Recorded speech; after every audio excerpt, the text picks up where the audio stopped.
నేను ఉద్ధరించేశాను, మళ్ళీ ఇంకో ఛాన్స్ ఇవ్వండి, ఇంకో అవకాశం. ఒక మాట చెబుతానండి, అబద్ధం అనే కదా అబద్ధం అనేది అబద్ధమే ఆశ్చర్యపోతుంది. అంటే నాకు చేతకాని అబద్ధాలు ఇంకా ఆడతారా ప్రజల్లో అనేవాడు ఒక ఉండాడా ఈ దేశంలో, ఈ రాష్ట్రంలో? ఆయనే జగన్మోహన్ రెడ్డి కావాలని ఆ అబద్ధం అనే అబద్ధమే సూత్రానికి వస్తుంది. అంటే అటువంటి అబద్ధాలు ఆడి మీకు అది చేస్తా, మీకు ఇచ్చేస్తా, మీరు నవ్వలవసరం లేదు, నవిలి మిక్సీ చేసి మీ నోట్లో పోతా మింగేయండి అన్నట్టుగా ఆ రోజుల్లో మాటలు చెప్పాడు. మాటలు చెప్తే జనమంతా తీయటి మాటకి పడిపోయి నమ్మారు అతన్ని. నమ్మి ఓట్లేశారు. తీరా చూస్తే 4.5 సంవత్సరాలు ఇవాళ ఉన్నవాడు లేనివాడని కాదు, ప్రతి ఒక్క వ్యవస్థ నాశనం అయిపోయింది ఇవాళ.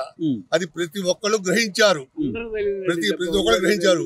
ఉన్నవాడు లేనివాడు అని లేకుండా డబ్బున్నవాడు నాశనం అయిపోయాడు, కూలి పని చేసుకునేవాడు నాశనం అయిపోయాడు. ఈయన మాట్లాడితే పేదవాడికి పెత్తందారికి యుద్ధం అంటాడు. ఈయన ఎక్కడ పడితే అక్కడ ఇల్లు కట్టుకుంటాడు. ఈ రోజు ఋషికొండ మీద కట్టిన ఇల్లు గానీ, లేకపోతే ఇక్కడ తాడేపల్లి ఆయన కట్టుకున్న ఇల్లు గానీ, ఆల్రెడీ ఉన్న బెంగళూరు ప్యాలెస్లు గానీ, మరి ఈయన ఎట్లా పేదవాడు అవుతాడు బాబాయ్? ప్రజలు తెలియదంట. అదే అబద్ధాన్ని అబద్ధాన్ని పదే చెబుతూ ఇంకా నమ్ముతారు అనుకుంటున్నాడు అతను. వెనకడికి ఒక పంతులు గారంట ఒక మేకపిల్లని పట్టుకెళ్తున్నాడు. ఊళ్ళో వాళ్ళు చూసి ఏంది పంతులు గారు కుక్క పిల్లని పట్టుకెళ్తున్నాడంట. మరి పోండి రాజు కొంచెం ముందుకెళ్ళాడు. ఆ తర్వాత ఇంకో ఆయన కనబడి ఏందండి కుక్క పిల్లనా అంట. ఏంద్రా అక్కడ ఇక్కడ అన్నారు. మళ్ళీ వెళ్ళాడు. మళ్ళీ మూడో వాడు ఉండి వాడు కూడా మేక పిల్ల కుక్క పిల్ల అన్నాడంట. ఇది నిజంగానే కుక్క పిల్ల కావాలనుకోని వదిలేశాడు. అట్లాగే మన జగన్మోహన్ రెడ్డి గారు పోయినసారి చెప్పిన అబద్ధాలు జనం వాస్తవంగా వాళ్ళ తండ్రి కొద్ది గొప్ప చేశాడండి. అందరికీ ఉపయోగపడి పాపం చదువు గాని ఆరోగ్యశ్రీ గాని. ఇప్పుడు అదే ఆరోగ్యశ్రీ సేవలు నిలిచిపోయి 1000 కోట్ల బకాయిలు ఇంకా ఎక్కువైనాయి. అయ్యా బాబు, నువ్వు డబ్బులు ఇవ్వదు మేము వైద్యం చేసే పరిస్థితి కూడా లేదని ఆరోగ్యశ్రీ కూడా ఆపేశారు. ఈయన ఇంటింటికి వైద్యం చేస్తున్నాను, నేనేదో ఉద్ధరించేస్తున్నా అంటాడు. అంటే ఇంత మీరు అన్నట్టుగా అబద్ధాన్ని కూడా ఇంత దారుణంగా అబద్ధాలు ఆడే పరిస్థితి ఉందంటారు. ఇంతవరకు చరిత్రలు ఎవరు చూడాల, మనమే కాదు మన తాతలు కూడా చూసి ఉంటారు ఇన్ని అబద్ధాలు ఆడేవాడిని. నిన్న కూడా పచ్చి అబద్ధాలు ఆడుతుంటే ఇంకేం చెబుతాం? ఇప్పుడు ఒక మాట చెప్పొచ్చు లేదు, ఇది చేసిన అమ్మంటే ఇది పెద్ద అంట. అట్లాగే ఈయనకి సిగ్గు ఎగ్గు మానవత్వం లేదు.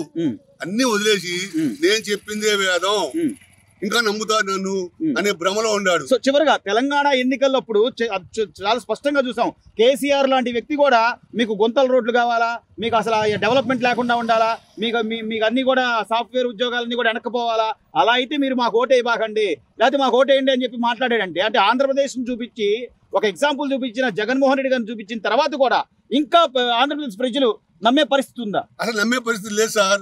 కాకపోతే వాళ్ళు ఏంటంటే గత 4.5 సంవత్సరాల నుంచి ప్రజలు భయపడి ఒక రకంగా భయంతో బతికారు ఈ రాష్ట్రంలో. ప్రతి ఒక్కరు కూడా భయంతో బతికాడు. ఏం మాట్లాడితే ఎక్కడ కేసు పెడతాడు, ఎక్కడ పోలీసులు వస్తారు, మనం తీసుకెళ్లి అరెస్ట్ చేస్తారు, ఆ భయంతో బతికారు. ఈవెన్ ఎవరైనా సరే కార్యకర్త గాని నాయకులు గాని ఈవెన్ సామాన్యులు కూడా అట్లా బతికారు సార్. అంటే అసలు ఈ రోజున ఒక సీనియర్ నాయకుడు కన్నా లక్ష్మీనారాయణ గారి మీద రాళ్ల దాడి చేశారంటే, వాళ్ళ నాన్నగారు సీఎం గా ఉన్నప్పుడు ఏ ప్రతిపక్ష నాయకుల మీద ఇంత దారుణాలు లేవు కదా సార్. అది రాజకీయం సార్, ఇది గూండాయిజం. అది రాజకీయం చేశారు అప్పుడు దాకా. ఇది గూండాయిజం, రౌడీయిజం. చంద్రబాబు నాయుడు గారు 2019లో ఆఖరికి దండం పెట్టాడు వంగి, అమ్మా ఒక్కసారి గుర్తించండి ఈ రాష్ట్రాన్ని. ఇప్పుడు పులివెందుల వరకే సాగింది ఆటలో, ఈ రాష్ట్రాన్ని మొత్తం పులివెందులు చేస్తాడు ఈయన అని చెప్పి దండం పెడితే కూడా జనానికి ఎక్కలేదు సార్. నమ్మారు. మీకు అయ్యిస్తా, మీకు ఇస్తా, అన్ని ఇచ్చేస్తానికి జనం నిజంగానే ఆయన గారు ఇచ్చాడు ఆఖరిలో కొంతమందికి 10 ఆడవాళ్ళకి, ఇంకా అంత మించిస్తానికి ప్రతి ఒక్కరు నమ్మి మోసపోయారు. ఇవాళ ప్రతి ఒక్కరు మేము మోసపోయామని చాలా బాధపడుతున్నారు సార్. అది పరిస్థితి. బటన్ నొక్కుతున్నా అంటున్నారు జగన్మోహన్ రెడ్డి గారు. అసలు ఏ వర్గం బాగుపడ్డారు ఈ రోజున? వ్యవసాయం కానీ, నిర్మాణ రంగం కానీ, లేదా ఉద్యోగాలు అని కానీ, పిల్లలు కానీ ఏమైనా ఉందా ఈ 4.5 ఏళ్లలో ఆంధ్రప్రదేశ్ లో? ఉద్యోగాలు లేవు. వ్యవసాయం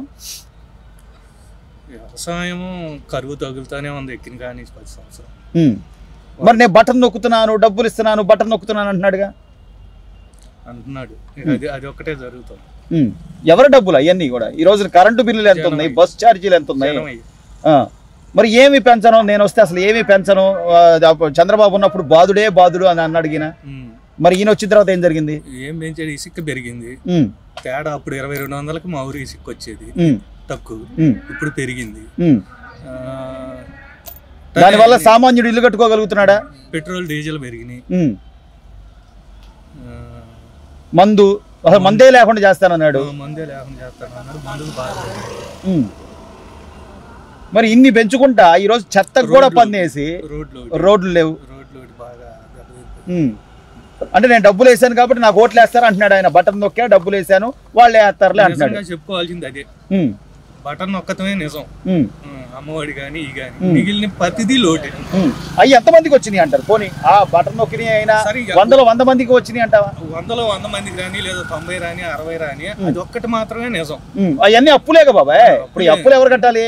కానీ మిగిలిన పరిపాలన అంతా అందరికన్నా కూడా ఇప్పుడు వచ్చి అందరి మీద బాగా చేస్తాను అన్నాడు. వచ్చిన కాడి నుంచి అందరి మీద తక్కువగా చేసిన ముఖ్యమంత్రి ఈయనే అవుతున్నాడు. మరి నేను ఎంతో ఉద్ధరించేశాను, నేను అసలు ఎంతో చేశానని చెప్తున్నాడు కదా. చెప్తున్నాడులే. ఈసారి నమ్ముతారా? పోనీ నమ్మకం తక్కువ. అంటే సొంత చెల్లెలు కూడా ఈ రోజున సొంత చెల్లెలు బయటకు వచ్చి చెప్తుంది మనం జనం ఊహించి చేసినంత స్థాయిలో ఆయన పరిపాలన లేదు. అదైతే వాస్తవమే కదా.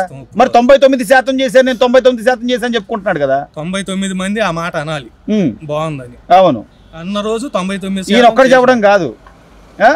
ఈరోజు మంత్రులు కానీ ఎమ్మెల్యేలు కానీ వాళ్ళ నియోజకవర్గాల్లో అసలు మేమేం చేయలేకపోయామని, సో అందులో దళితులు కానీ బీసీలు కానీ మైనార్టీలు కానీ బయటకు వచ్చి మేము ఏమీ చేయలేకపోయామని చెప్పుకుంటున్నారు కదా ఇన్ని రోజుల తర్వాత బయటకు వచ్చి. అది ఎవరి వల్ల అంటారు? ముఖ్యమంత్రి కదా. అంటే అన్ని ముఖ్యమంత్రి చేయలేడు కదా. ఇప్పుడు నువ్వు ముఖ్యమంత్రి అయ్యావంటే 150 మంది గెలిస్తేనే, నీతో పాటు 151 మంది. మరి నువ్వే అన్నీ చేసేటట్టు అయితే వీళ్ళెందుకు? వీళ్ళందరూ అవసరం ఏముందా? అంతే కదన్నా. ఇప్పుడు ఇంకోసారి నమ్ముతారా జనాలు? ఇంకోసారి నమ్మే అవకాశం ఉందంటారా? నమ్మరు. ఈసారి మార్పు అయితే ఉందా?